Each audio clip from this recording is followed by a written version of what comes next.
so you can speak in English, and so we're gonna make the logistic after your talking. We're gonna write question in Spanish, and Juan Carlos or Maria Jose or myself, we can translate it. Okay, perfect. Just talk. Just talk. Okay. Okay. Well, thank you for having me. I'm excited to get to talk to you guys, and if you want to interrupt me or whatever, that's totally fine. I just want to kind of see what's interesting to you and also how I can help you. I thought I would start with just a little bit of history about how I got started and where I worked, and a little bit of those kinds of things. I have a 4-year bachelor's degree I have a Bachelor of Fine Arts, and I have a minor in engineering, because the balance of those two things makes a lot of sense for what we do. We're not architects, but we do deal with architecture quite a lot. So I have kind of the dual degree. And if I'd had the choice, I think my other degree would have been business, because that's really what we end up doing. This is a business, and you have to know a lot about that side of the world, whether you're dealing with owners or you're dealing with your own business. So when I started in college, we were able to start doing internships our junior year. And so I encourage everyone to take as many different kinds of internships opportunities that you can. I did a couple. I did some in very commercial design. I did some in hospitality design, and then also a little bit of experience in residential design. And I think in doing that, that helped a lot in helping to make a decision about where to go next, or what I enjoyed or what I did not enjoy about certain different aspects. Our business is unique in the fact that it can be so, you can take this down so many roads. Any kind of interest you have, there's a million opportunities. I think if you are into theater, you can do set design. If you like product or engineering of product, you can do that kind of design. So I don't think it's just limited to doing residential design or commercial design. I think there's a whole world of other things to do. And then within those worlds, there's a lot of different avenues as well. So as you probably know, my focus ended up in hospitality. When I was interning, I had the opportunity to work at Trisha Wilson's office here in Dallas, and she was one of the very first global leaders of hospitality design. And she was based here in Dallas. I was very lucky because it was local for me, and I fell in love, because for me, hospitality is designed somewhere between residential and commercial. You get to do all of the beautiful things that you love to see in residential, but you get it with less attachment. Sometimes residential can be very personal. It's very difficult for people to make decisions and that kind of thing. So hospitality is kind of the best of both worlds in my view. I like working in restaurants. I like working with spas, entertainment, resorts. So within hospitality, there's so many specialties like that you can do. For a long time, I thought I just wanted to be a spa designer. And then I decided, no, I was going to be an art consultant. And so I've tried all different kinds of things to try to make a decision about where I landed. But in the end, it was in hotels. I love them. I think they're beautiful. I love to work in beautiful places. Most hotels are in someplace fabulous that you want to go visit anyway. You don't get to stay in them because they're not built. So you have to stay in some kind of ratty place until they build your hotel. But I've gotten to travel a lot of the world doing this kind of work. And so for me, travel was a very big deal. So, Micrófonos, personas, porfa. So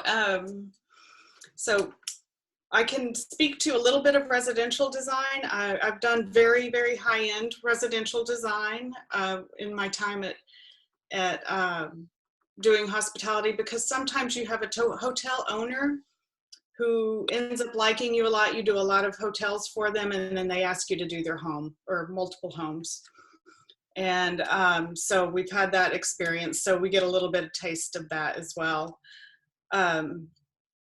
When I got out of college, there was not a job at Wilson where I did my internship, and I knew I wanted to go back. So I took another job doing hotel design for a big corporate company, and kind of started there and got used to doing all of the programs, used to doing all of the terminology and the specifications and all of that kind of stuff. And then I was able to, when Wilson had an opening, I was able to go and move into that and work there. So working at a company like that is almost like going to the university a second time, because you get the real world experience. You have to deal with budgets, clients, schedules, travel, all of that kind of stuff. And it's super complicated and super fun, because no day is the same twice. And it's another reason I love what we do. So while I was at Wilson, so this is where we got to work on a lot of glamorous things. I worked on palaces in Abu Dhabi and Dubai. And I worked on, Oprah Winfrey called us to work on her school in South Africa.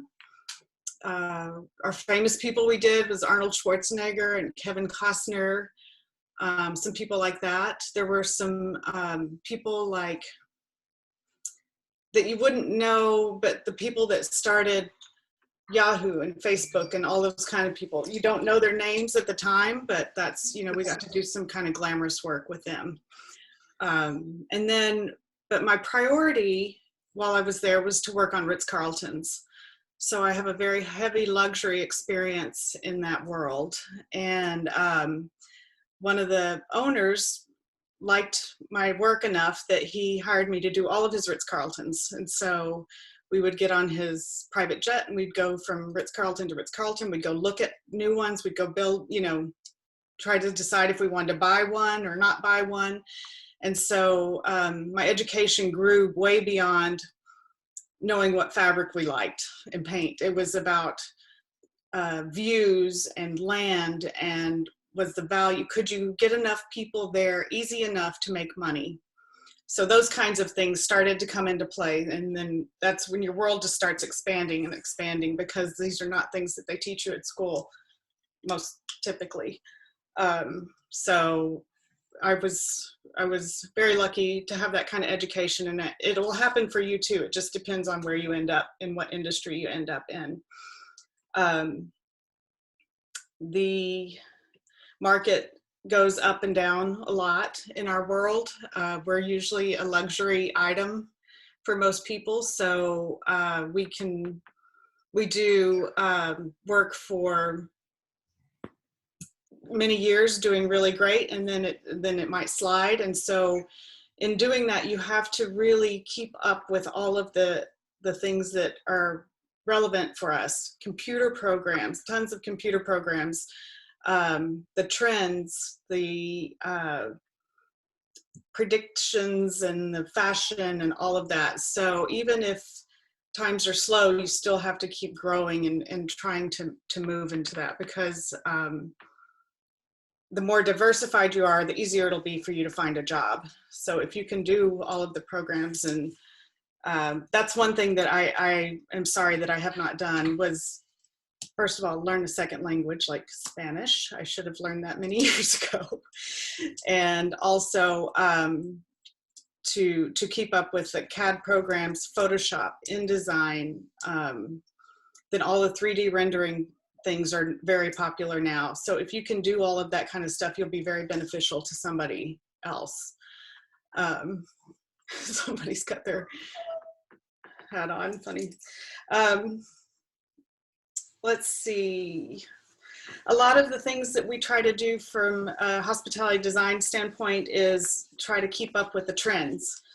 And I don't know how y'all watch trends, but I can tell you what we do. And it is very much about following fashion, traveling as much as possible, going and seeing everything that you can possibly see, to be very curious about things. It's a curse and a blessing, because I can't go in anywhere without looking at the design. It just, you know, or what a terrible light fixture, or, you know, who picked that beautiful floor. I mean, there's all kinds of things. And so everywhere I go, even when I go get a massage, I can't help but look around at all of the different things that they've chosen in those rooms. So constantly learning and looking. Fashion is a big one for us. We keep up with Europe because they tend to be just a half step ahead of us. And what are you laughing at, Maria Jose? So we take note of all of that a lot. And so travel for me has been a big blessing in all of that. So those are some of the kinds of things that we work on. I have since now started my own company about 3 years ago. And I was fortunate enough to have Maria Jose intern with me. So she learned how to do our specifications and caught a little bit of the behind the scenes on what we do. And so I don't know if you're interested in all of this, but the reality of what we do is a lot of budgeting. It's a lot of value engineering. Sometimes they can't afford everything you've chosen, so you have to have another way to get the look you want, and you have to be able to design and detail it so that they can afford it. A question came up the other day about somebody had found a picture and it fit nicely as an idea in the space, but the ceilings and stuff did not fit with exactly how the picture showed. And I said, it's okay. You can still have that design, but you've got to find a way to make those two seams meet and make them make sense. So you can detail that and somebody can build it for you, but you have to be able to do that.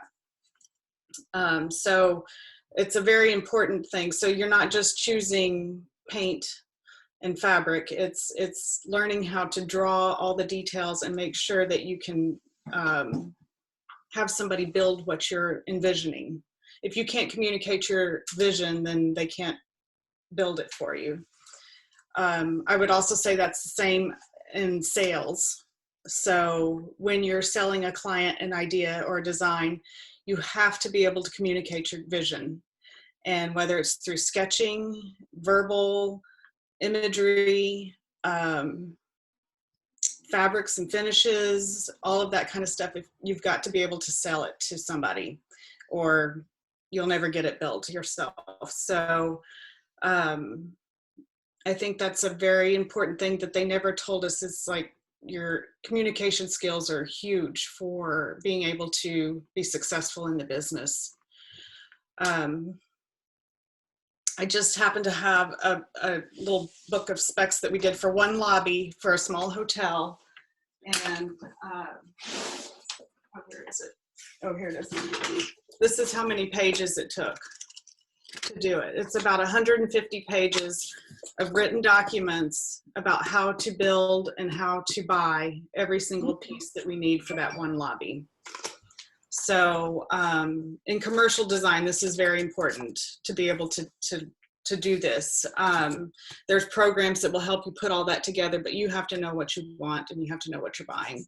So I think that's something they didn't tell us either, that you have all these great concepts and designs and stuff, but 80% of what you're going to do is trying to get it into a format that somebody can build or buy. So the concept part is the most fun part for sure, but definitely you have to have the backup for the work. Let's see, construction has been something that I've had to learn over the years as well. And it's not something I was necessarily trained in, but I have learned a lot about working with really great architects, engineers, electrical guys, even just the guys that are on site. I'm always friends with the plumbers and the electricians and the carpet installers and everybody, because it is such a huge part of how your design gets interpreted. And so I always try to make friends with them and learn how they're going to install something. So when you install tile and you have your carpet come up to it, are they going to be flush? Are they going to be out of whack? Are you going to have to do some kind of transition? You know, all of this little detail stuff makes a big difference in how things end up in the end. So if you ever get to work with a great architect or a mentor like that, please take advantage, because they have a whole world of knowledge on how things are built. So I think that's important and also very fun too. Let's see. I can show you some of our projects in the end. So I talk about all the work of it, but then when you actually open the doors and somebody walks into your hotel, it is one of the most amazing feelings in the world, because one of my favorite times in opening a hotel is at night, right the night before we open. We're running around, we're making sure the art's straight and all the plants are in and everybody's got everything and it looks perfect. The pins are laid out just like you want them. The glasses are stacked like they should be. And they turn on the music and you just kind of sit there and you look around and you're like, oh my gosh, I have been seeing this in my mind for 2 years and I can't believe it's a reality. It's one of the best feelings in the world. And it happens in any kind of design project that you do, I think, whether it's residential or whatever. So what I'd like to do is just show you a quick portfolio of some of our past work. This is a combination of all the girls that work with me and some stuff that I've done. So let me see if I can share the screen. Oh, I have to get permission from Federico. Yes, Amparo, ¿le podés poner como host, porfa? Yes, Amparo is like making you host. I have a quick question. Yes. While you're showing us your portfolio, can you point out your favorite project? Sure. Like, I don't want to interrupt, so like I wanted to say that right now so I don't interrupt halfway through the presentation.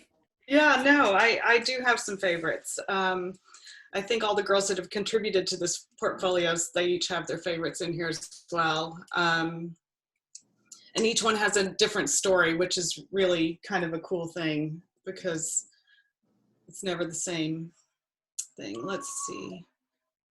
Perfect, thank you. Okay, let's see.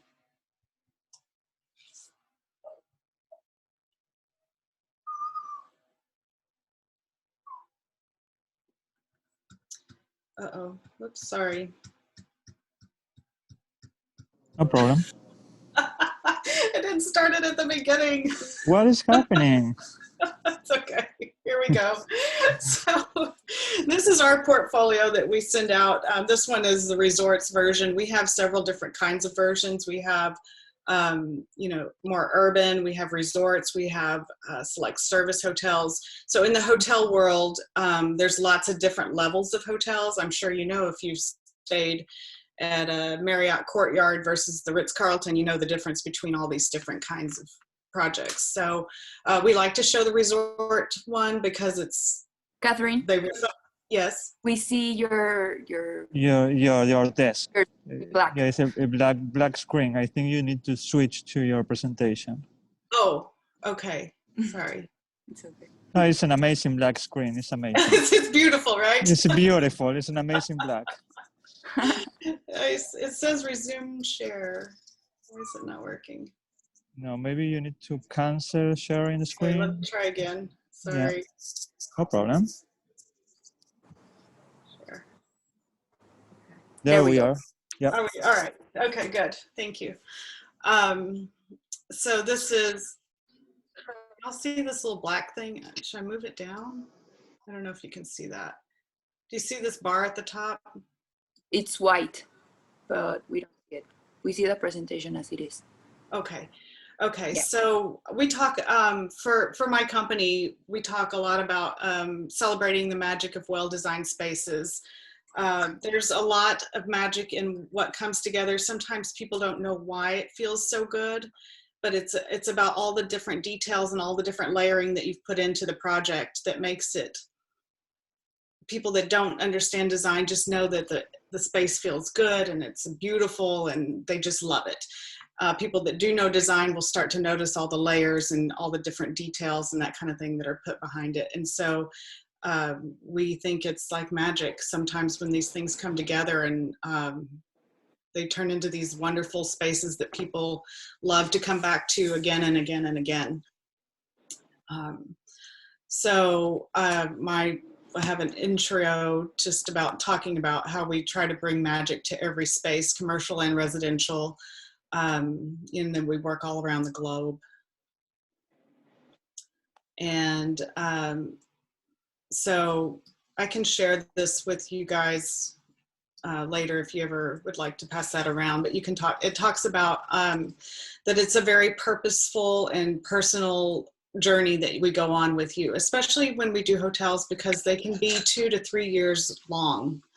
It's a long commitment, it's a long time. And so we are friends and really adore our clients by the end. Usually there's no cookie cutter to what we design. We don't have a look. Some people try to develop a look, and in hospitality, the hotel really has to be unique to its own space. And so we enjoy that. We like it that it's different every time, because we don't want to repeat the same thing over and over and over again. And then each brand has a different way to look at things. Four Seasons looks at things very differently than Marriott, and Marriott looks at things very differently than an Aman resort. So these are all parts of the hotel industry that we love. This one was done in Key Largo. This is one of the girls in Florida. It's an autograph collection, and it was a really fun project. They got to use these hanging swings and all kinds of fun stuff there. So it was done really easily right out of Florida. We have a team in Florida that we keep on staff to do things that are happening in the Caribbean, in South Florida, and then in New York. And then the Dallas team takes over Mexico and the West. So that's kind of how we have things divvied up within our office. This is another one. This was up on the East Coast of Virginia Beach, Virginia. This was a renovation, so we had to take a bad space and make it good. And sometimes that's easier said than done. Sometimes you can't move walls. Sometimes you can't change flooring, all kinds of things. So you work with what you have. I think it's interesting too, when you see spaces like this and you go, oh, well, it was pretty good. But to see it before, it was really terrible. And so you just kind of have to work around with what they have sometimes. This was one of my favorites that y'all asked about. This was West Caicos Island in Turks and Caicos. And it is a private island, and it is only reachable by boat or private jet. And it was the only thing on the island. And so we designed all these low-rise village, like little villas and cottages around the ocean. And you can kind of see what you were viewing out there. This was the model room. And so we always build one room out completely to make sure everything fits, that we like how everything is, because we're going to buy it 100 times. So every little detail is worked out in one room. And then once everybody's happy with the brand, the owner, the designer, everybody pitches in, it's in budget, then we'll buy out the whole project. And so this is a model room to show what we liked and what we didn't like. For instance, these images over here, over the sofa, nobody liked. They were too small. They didn't work out right. They looked better on paper than they did in real life. And so we ended up getting rid of those and doing something else. So this was so much fun because we learned a lot about what it takes to create an infrastructure on an island that doesn't have anything. So you find these private islands, they don't have electricity, they don't have water, they don't have trash, they don't have roads. All of these things had to be built. And so this project was in process for probably 3 or 4 years before we even got to start on the building part of it.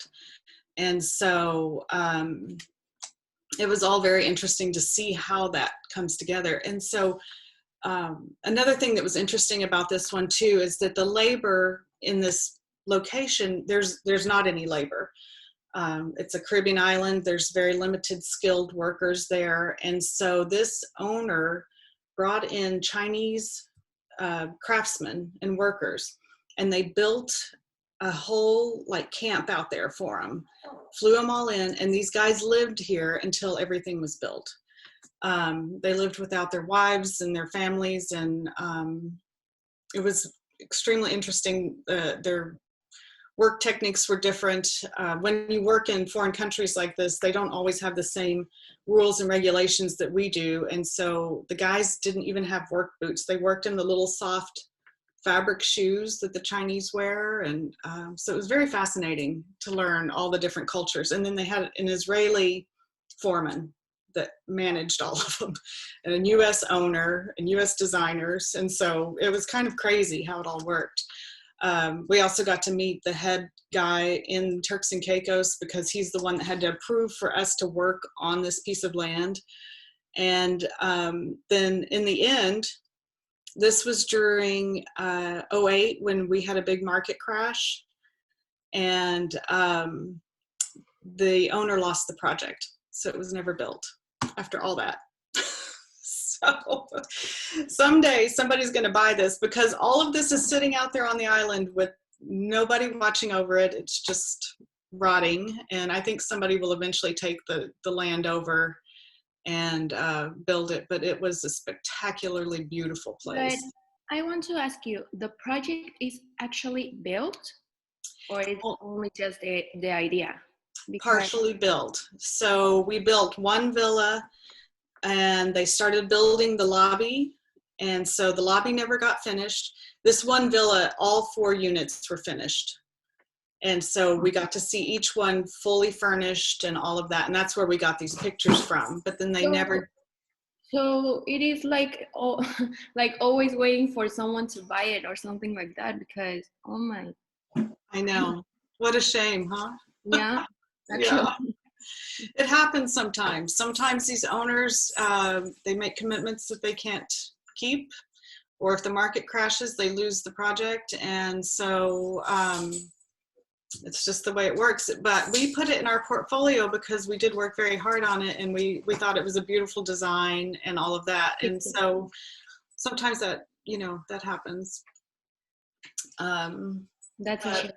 That's a shame. I'm sorry. It's such a shame. I know. So, but I really do think somebody will come along and buy it because it was ready to go. Like, so all of the things I was talking about, the roads and the electricity and the water, all of that's ready now. So whoever gets it will buy a bargain because a lot of that work is done, but they need. Sorry, I have another question. Do you also design all of the furniture, or do you buy some of them? Or everything. How does it work? Yeah, so everything in the hotel business is a custom design. So we might find a bed like this that we think is nice, or we like the style of it, but maybe it's not the right size, or it's not the right color, or we want to add some details to it. And so everything we do for hotels is custom. And so we design everything from the furniture. We decide how big the pillows are. We decide how big the art is, what color the art is, you name it. We figure out every detail. That's why you have to have that spec book that I was showing you earlier with all of the instructions. So, sometimes you can find a chair you like. Say you find a chair in, help me with the brand, like Catal or Holly Hunt or one of those really fancy brands, but hotels won't spend that money on that product. And they also, when you look at a residential chair that you find in a store, it will not be strong enough to hold up in a hotel place. Like, it's not strong enough, it doesn't have the right kind of fabric on it. And so you have to build, when you do your specifications, you build it with certain kind of foam so that it doesn't smash down after a long, after a lot of use. You may want little glides on the bottoms because you don't want anything to scratch up all that beautiful stone. So even if you find something you like, you'll have to do an interpretation of it, which is almost kind of like a knockoff, but you have to change it, I think 25%, in order not to get sued by the original designer. So in doing that for hotels, then you won't get sued necessarily. So anyway, so that was one of the fun ones for me. Again, here we are in Miami, boutique hotels, fun little restaurants. This was a redo. A lot of things in Miami are historic preservation because they're in South Beach and those kinds of places. So you have to get approval from the board of the Miami Beach Historic Commission and get approval to make the changes that you're going to make. So you might have original floors, you have to keep them, whether you like them or not. You might cover them up with a rug, but you have to keep the floors. Some things like that. So this was another one of those historic spaces. This one is in Mexico. And this was an all-inclusive. And we did, the girls, this was a new build, I believe. This is not one of my projects, but anyway, it turned out really beautiful. The pools are super, super important in some locations in Mexico. You know that very well, I'm sure. So everything is about the experience. That a lot of people want cabanas and privacy and all different kinds of things. And so you will work with a pool designer to help you create the shape of the pool. They'll do all of the pipes and the plumbing and all of that kind of stuff. But so as an interiors person, a lot of times we'll be able to comment on something like that, and then they will help implement it. So it's a collaboration between the two trades that comes up with these kinds of designs. And then, of course, we would be responsible for all the furniture. We would work with the landscape architect to help make sure we have enough trees and all of that kind of stuff.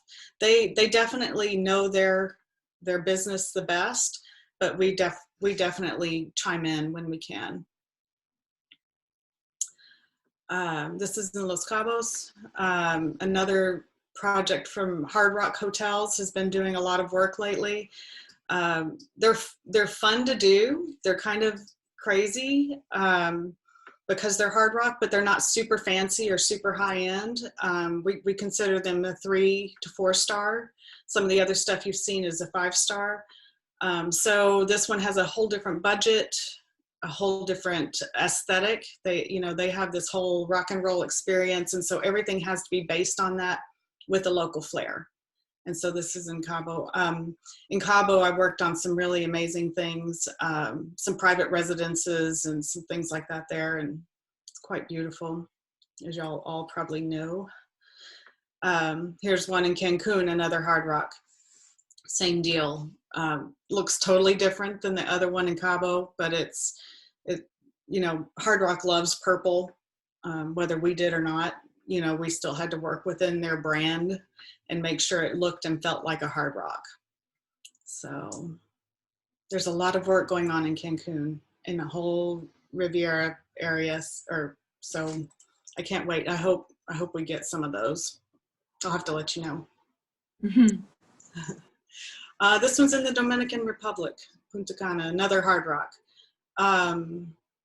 Totally different look, but it still has, so they'll have a lot of the same elements. They'll have the rock shop in every single one, but it'll look different because it's in Dominican. So they're fun. They're just fun and kind of crazy projects to work on. So, so that's our beach one. And then in here, in our presentation, we talk about our international approach, because most everybody that works for me has been traveled the world, and we really have a different viewpoint. We don't just live in one bubble and have one viewpoint, and that's really important for people that own hotels, because they're trying to attract from all over the world to their resorts. So, and so that's the end of that. Probably one of my other favorite projects that we did was in Colorado. It's a ginormous log cabin, and it was a Ritz-Carlton, and it was the very first Ritz-Carlton that was ever something that didn't look like a regular block building. And so that was fun. We had these giant log columns that were like 12 foot around, you know, that kind of thing that we had to contend with. But some good things like that. Catherine? Yes. I have a question. In terms of the Rivera Maya project, you are an interiorist architect, so you like handle all the rooms and the insides of a building. But in terms of the outside, like that pool station or all that kind of stuff, how do you like conceive that design? Like inside and outside, it's related or something like that? It's very related, yes. So we handle everything in the building from, we call it from the walls in. And anything that shakes out of it, if you turn the building upside down and shook it out, we're responsible for all of that stuff. So we work very closely with an architect, and usually it's usually a pair. So they'll hire an architect, like a big, who is the one in Mexico? Sordo Madaleno. I'm not gonna say Madaleno. Very well known. Very well known, yes. And so we would work with somebody like that, and we would come in as the interiors, and we would collaborate on all of that. So usually the architect will be brought in first. So the way a big project, a big resort project would work is that you would have a guy, and he would say, you know what, I've got this piece of land, I'd like to build a hotel here. So what he would do is he would hire one of the big architects or landscape architect and go in and master plan every single piece of that acreage. And they would split it up, and the hotel is going to go here because these are the best views, and this is where the spa is going to go, and then the residential portion is going to go over here. So then they bring in, so once that's kind of settled and they get approval from the country, the city, the county, or wherever they need to get approval, then they'll bring in the interior designers. And so we will come in before anything is drawn other than just a footprint. Usually it'll just be the outside of the building. And we'll start working with them to start massaging how everything flows on the inside of the building, how they'll have ideas about what they want to put on the outside of the building. And we'll hopefully, if it's a collaborative group, we will get to say, you know, could we add a little more coral stone out here? Can we make a nicer patio here? Because we think that's part of the experience of the room. And so it's a very collaborative process. They are definitely experts in how that building is going to stand up and how it's going to take the wind loads, the earthquakes, all of that kind of stuff. And then what we're responsible for is any and everything the guest touches or where they walk, how they get to the elevator, what their experience is in the elevator, how easy is it to find the restaurant. And so then we start working on all of that, laying that all out, like what y'all are doing, some space planning and that kind of thing. And then we'll start the design process as far as what is it going to look like. But first you got to know how it's laid out and how it flows.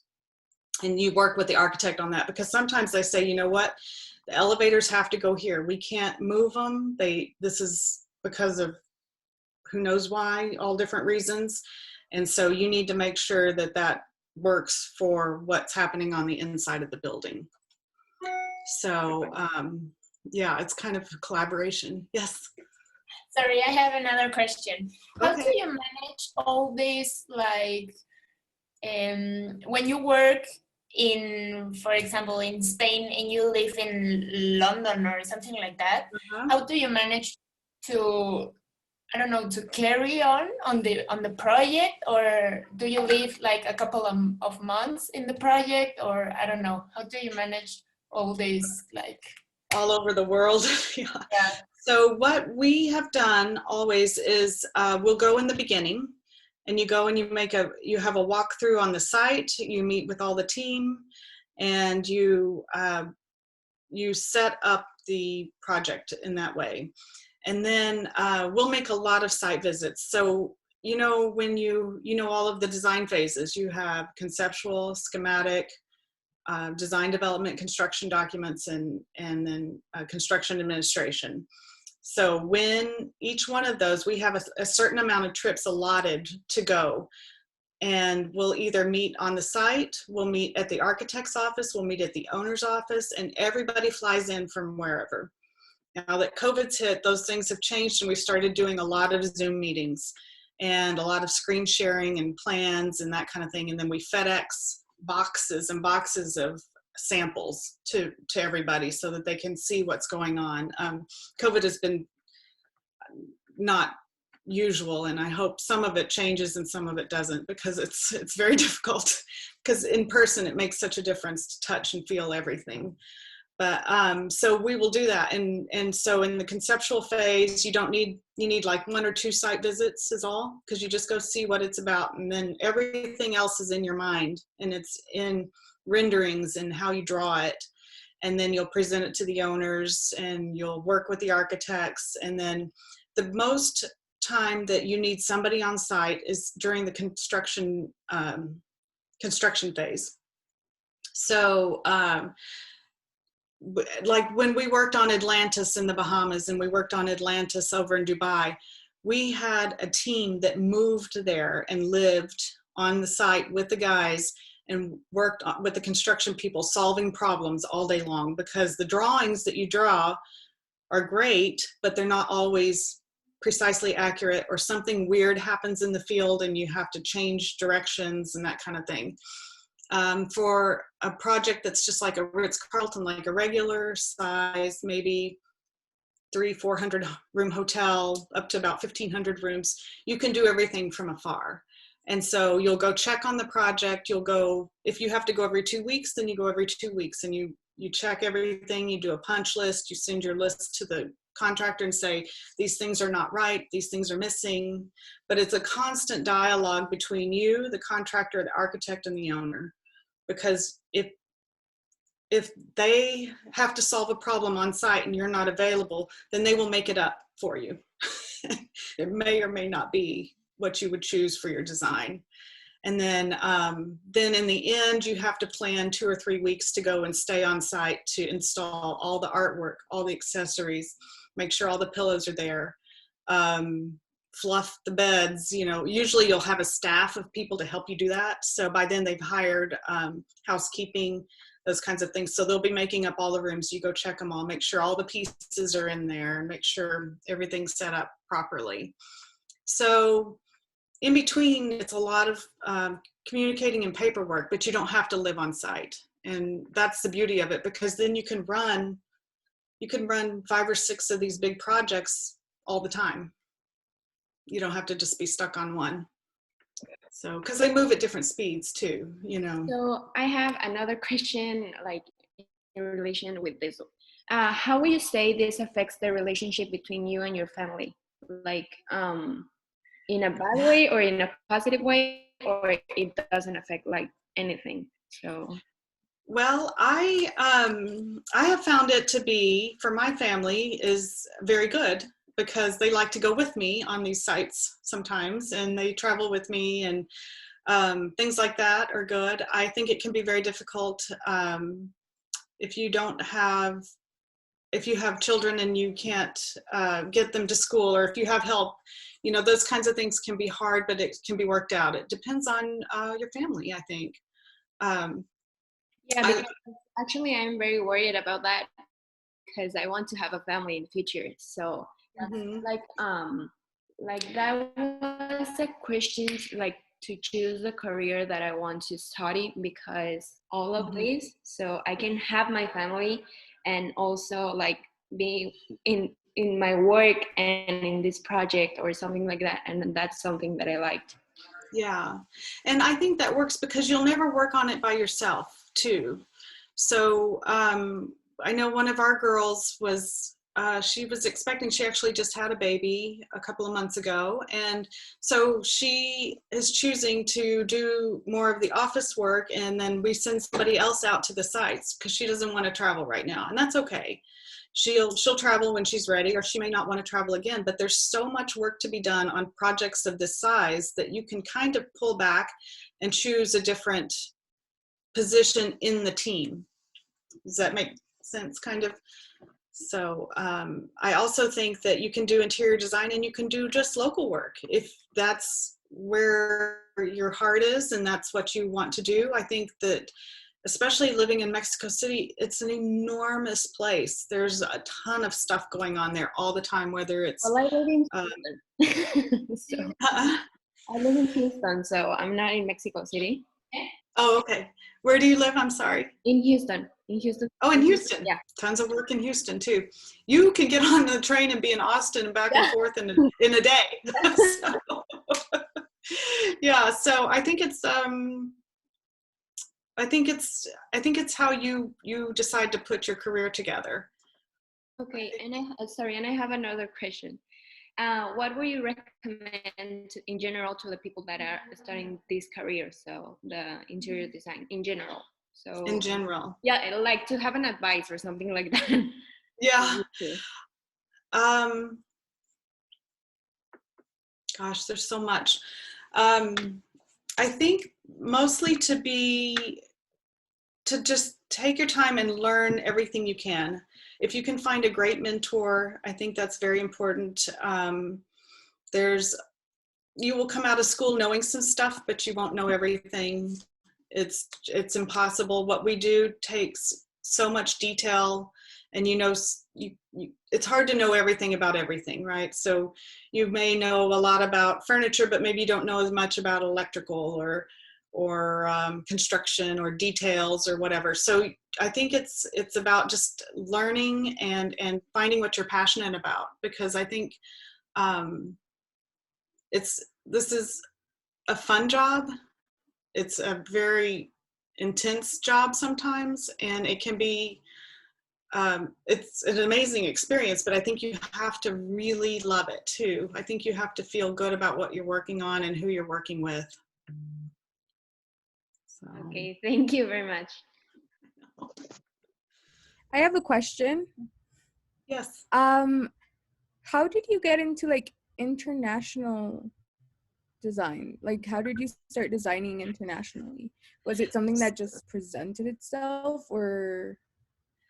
I purposely looked for positions or companies that had multiple offices, or I looked for projects that are like what I'm talking about, the hotels where they build them all over the world. So my first, the Wilson and Associates that I talk about in my early career was we had an office in Singapore, South Africa, LA, New York, Dallas, and then one in London.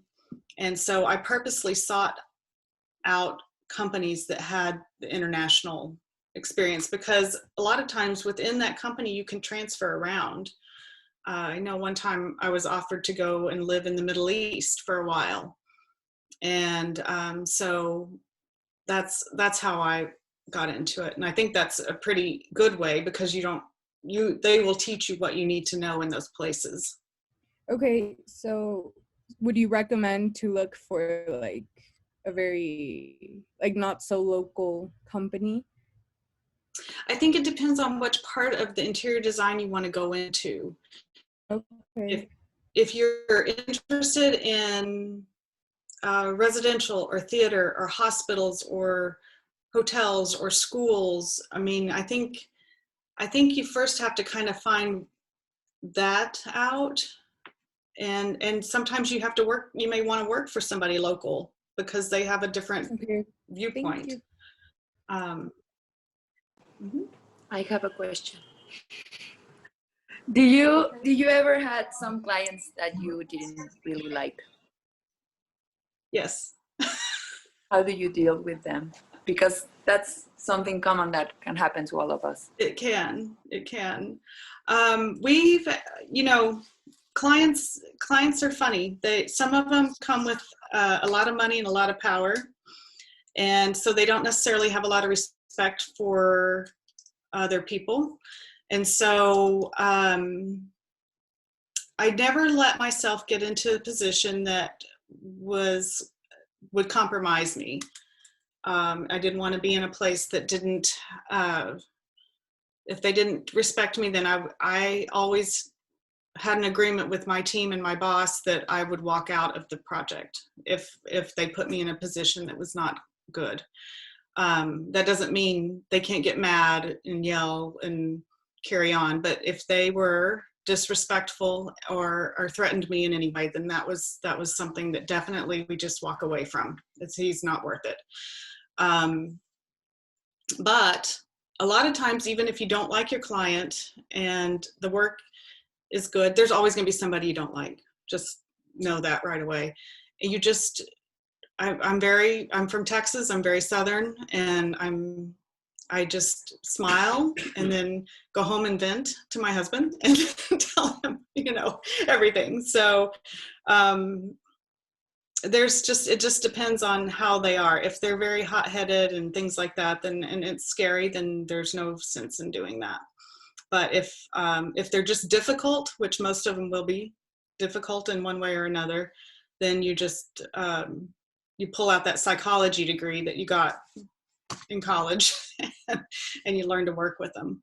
So I think you have to be very flexible. Design is very personal for people. And when you're doing their homes and stuff, there's a lot of arguing between wives and husbands and all of that kind of thing. And so you just find a way to balance it. It's a psychology. We didn't have college, so we don't have the psychology degree that you have. Well, you have family, so you know how to work with that. But you learn over time, right? I'm sorry? You learn over time. You do, yeah. And you have to have a lot of patience. It's okay. You know, it's just a matter of practice. And if you have a good team, they'll back you up. So. That's good. And also, what kind of difficulties that you have well, I think every single project is different and you can have difficulties in every single project. But one thing that is the most common in the projects that you worked on, what could it be? Okay, let's see. There's like a zillion million things that can go wrong all the time. But I think one of the big things is budget. Everything is driven by money. So that's what the guys that are the developers, you'll learn very quickly, that's what they're there to do, is make money. And so you may have the most fabulous design in the world, but if you bust their budget, they're going to knock it out flat. So you've got to keep that in mind always when you're creating something. It's like, what are we trying to, what is our big idea? What are we trying to accomplish? And how much does it cost? So that you don't lose your design. I guess that's one of those things that you finally learn after a while, is you want the world, but really can only afford this much. And so a good designer can make that money stretch and be very impactful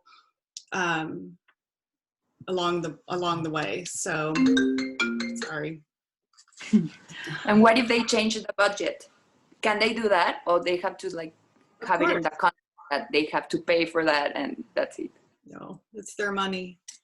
They have to pay you what your fees are. If you perform the service, they have to pay your fee.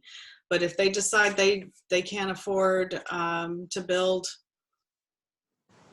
the spa, for instance, and you've already designed it, then they won't build the spa. So, okay.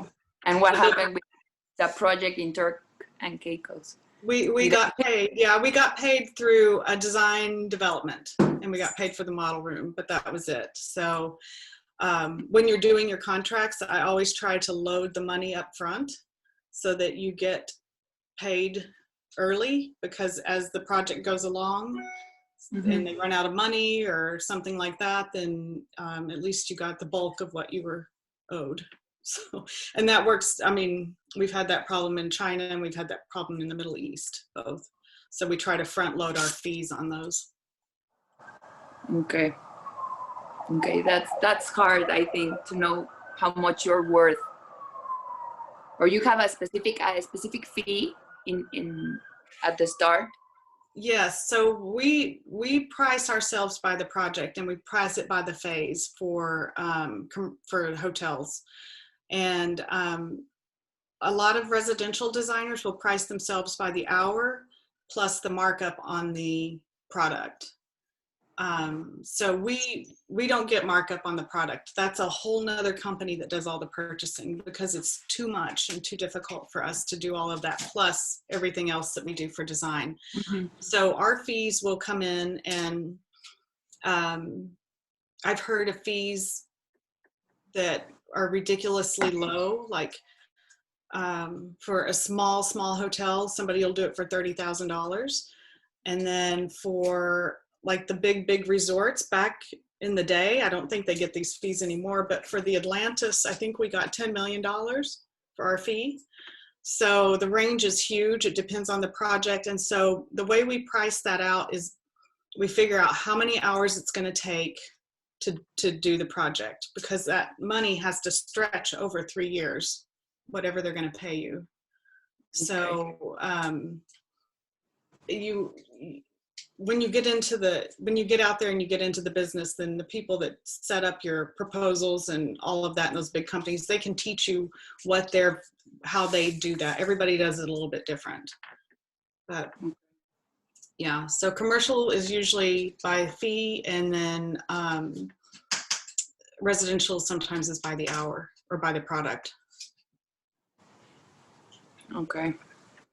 It's a lot of things in the business. It is. There's a lot of directions to go. So that's kind of what makes it great. You can make it fit your life. Yeah, and you can have fun. Yes. While doing. For sure. So, are there any other questions? ¿Alguien tiene más preguntas? Are you? Are they? You can ask whatever you want. Yes. I got a question. Okay. Hi, I'm Natalia. What was your most difficult project? Like the one that you were so stressed out that you were about to say no more, and what motivated you to go ahead and finish the project? Okay.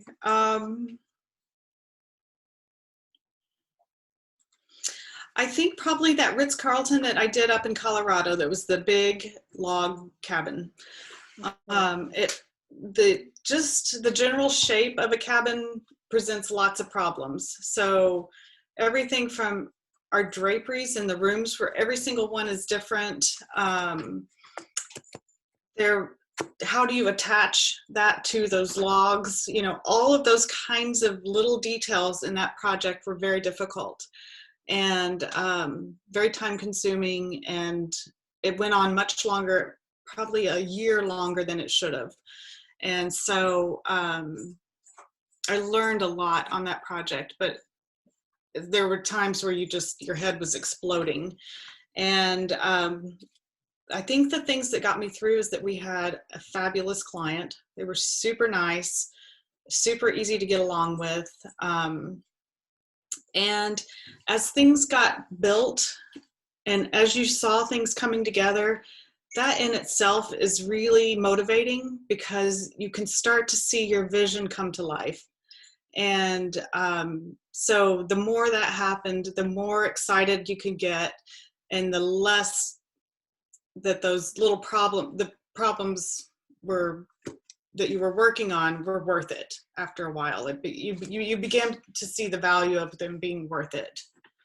So it was those things were hard, but then in the end, it was like, wow, I can't believe we did this. This is amazing. And then you see it in the magazines and it's like, oh my gosh, that's my project. So that's what gets you, I think, to the end. Okay, thank you. Mm-hmm.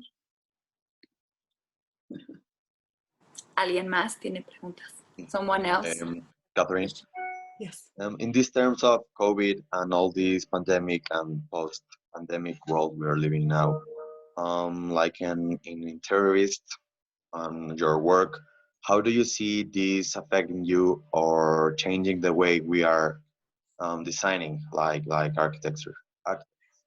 So I think what we've started to see is, of course, a lot more virtual things like this. We're working, I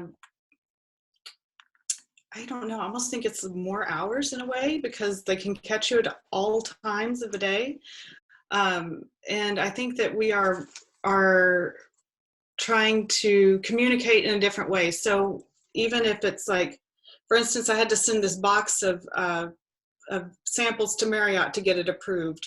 Every single thing had to be labeled and everything. And so then you put together these maps and all this kind of stuff in hopes that the Marriott people put it together right so that they see your vision for it.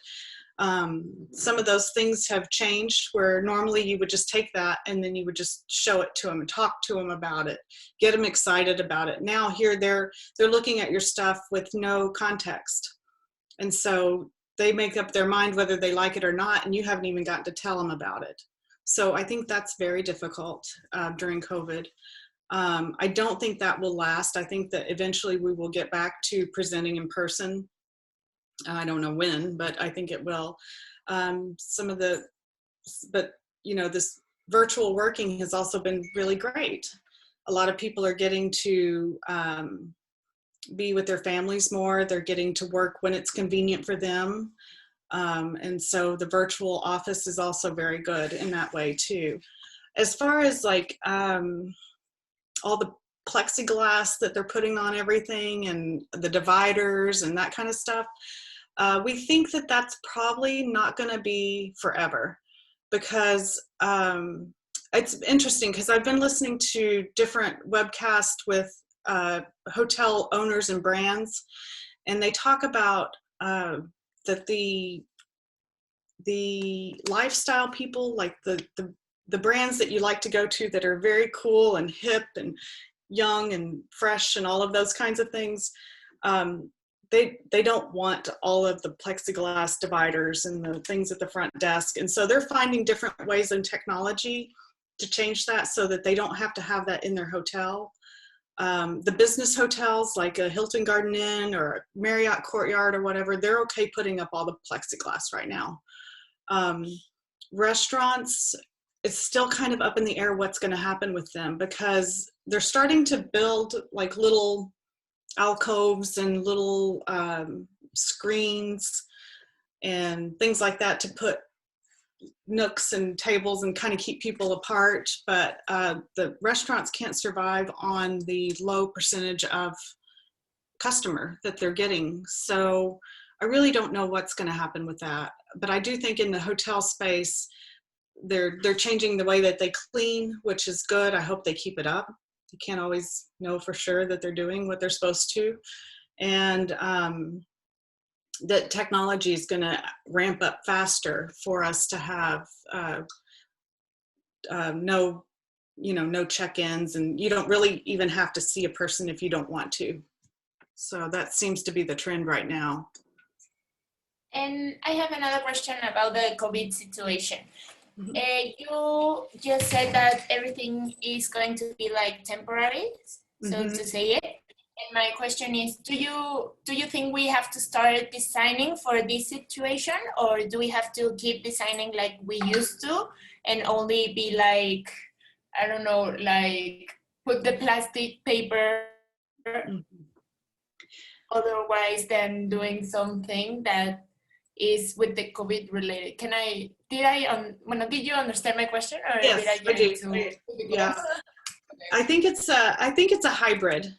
I think it's a little of both. I think that you can't give up on all of what makes the space beautiful and magical and all of those kinds of things. You can't give up on all of that, but I think for a while people are going to be very nervous, and so you'll have to consider, even if it's not plexiglass, maybe it's taller banquettes so that people have more privacy, or creative ways of coming up with dividers that don't feel like a divider. And so that's kind of what I've heard a lot of restaurant designers talk about that too. It's just that people don't want to go in and be surrounded by plastic. They want the privacy, but they don't necessarily, maybe it's plants, or maybe it's separated out, or you space plan it differently so that all the tables aren't just crammed in the middle, you know. So that's the kind of stuff that they're trying to come up with now that's more creative. So it's kind of a mix, I think. Okay. And I have another question, and the last one, I promise. It's okay. I have like a personal question about being a woman in this kind of job, because I understand that there are like many men that are architects and they don't want to work with women or things like that. They have this idea that we are difficult, or I don't know. Yes, that is accurate, and it happens a lot. I do think you have to keep yourself very professional. I think you can't be emotional or combative necessarily. I think you have to stand firm, and I think the more educated you are about what you're doing and the smarter you are about what you're doing, the more respect that they will gain. It's not easy. I will fully admit that. I've been doing this for 25 years, and there's some people that are super great, and then there's some that just speak over my head to somebody else, you know. And but when they let me talk, and when they let me go through my project and my story, and they ask me questions and I have real answers for them, I don't just try to make up something. I actually have done the research. I know what I'm talking about, and I go in there with all of the information that I need. Then they almost instantly have more respect for you. And I think it's something that as a woman, I think you battle that a lot in a lot of different industries, not just in design. My mother was an investment broker, and she had that in her office too, but she was the boss of them. So, you know, but she never let them get to her. She didn't, you know, she didn't cry in the office. She didn't storm out. She just was very professional and smart. And I think that's one of the best things you can do to combat that. And never put yourself don't stay out late drinking and think that everything's going to be okay, because you put yourself in a place that you probably shouldn't be. So Don't be too friendly. I think you can be friendly and you can have fun and you can do all those things, but you know when it's time to go home. So someone has one question, and it is, what do you recommend for a person in the age of 51 whose career has nothing to do with the area? I'm not looking forward to have a good position or huge project, but I would like to learn and maybe start something with this. Okay, so she's 51 and she's looking, she's not in the industry or wants to be in the industry? She's not in the industry and she wants to try something in the industry. So what do you recommend for her? Oh, for her. Likes it, but she's not an interior designer. Okay. So there's lots of things you can do, and it doesn't really, I don't worry about age so much, because I've had a lot of colleagues that went back to school after they raised their children and have had very successful careers and have gotten to travel and do whatever they want. So for me, age is not really the issue. I think it's about what you're passionate about and where you want to work. So if you are if you're in this business and you enjoy sales, you can make a lot of money in sales of product, whether it be specific like carpet and tile and furniture, or you could do anything like work for a developer looking for different projects, you know, that kind of thing. It just depends on your background, I guess, really, and what you have experience with. I think also too, if you wanted to stay local, you can connect with a real estate agent and help set up houses and do things like that. You can do a lot of staging. Staging is a really easy thing to get into because it's a temporary thing. And so I don't know, I think it depends on your background, right? What else? There are a lot of courses too that she can take. Yes. Technology is a good one. Mm-hmm. Get into technology because it's the way of the world. Okay. So I have a question. Someone here at home handed me this paper with a question because I didn't want to ask it. So it says, being working around the world, probably you can now select the best workers you've met, the best carpenter, the tile installer, to say some. Aren't you tempted to make your own stuff, to hire your own stuff and have it just go around the world with you? I think everybody has to be, I do that with my designers, and I do that with some craftsmen that produce product. So like, you know, we have a favorite a leather guy here in Texas. He does an amazing amount of carving of leather and that kind of stuff. And so I'll put him on any project anywhere in the world. As far as like a tradesperson, there's different licensing and different requirements for each state, country, city, all of that kind of stuff. So it's very difficult to get a group of people like that together and get them going everywhere together. Because a lot of times we're not hired to do the construction. The projects are too big. But I do that with craftsmen. So leather, wood, silver, stone, you know, people that make beautiful fireplace surrounds, that kind of thing. We do that. Like one of my favorite pillow guys is in India. You know, we have a great carpet designer in Milan. So we do that with product, and then I do that with my designers. So my team is made up of people that have a lot of experience and can go anywhere and do anything. So. Okay. Also, I wanted to ask you, I might know something, but not really. So this is my question.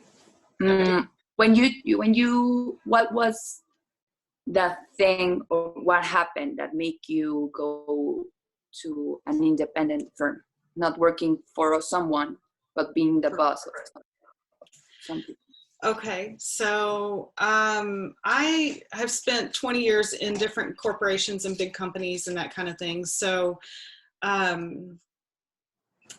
there's always somebody that is over you to make a decision. And at some point, I think you just want to make the decisions for yourself. You know, sometimes they hire people that are not as talented as you are or have as much experience as you do. And so I think eventually you just grow into a space where you're like, you know what, I can do this without the big corporate.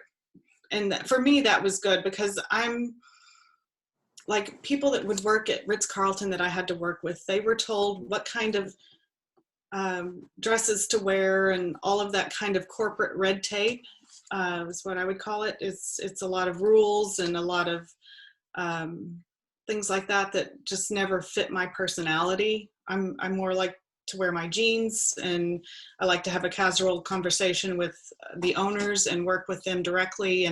And so that's why I ended up kind of going out on my own, because I felt like I had, after 25 years, enough experience to manage most things. And what I did not know how to manage, I knew somebody I could call. Okay. Were you scared? that it didn't work. Yes, always. It's very scary, and it's a lot more work than you think, and it's not all design work. It's accounting, it's marketing, it's today I spent half my day working on how to file purchasing taxes, so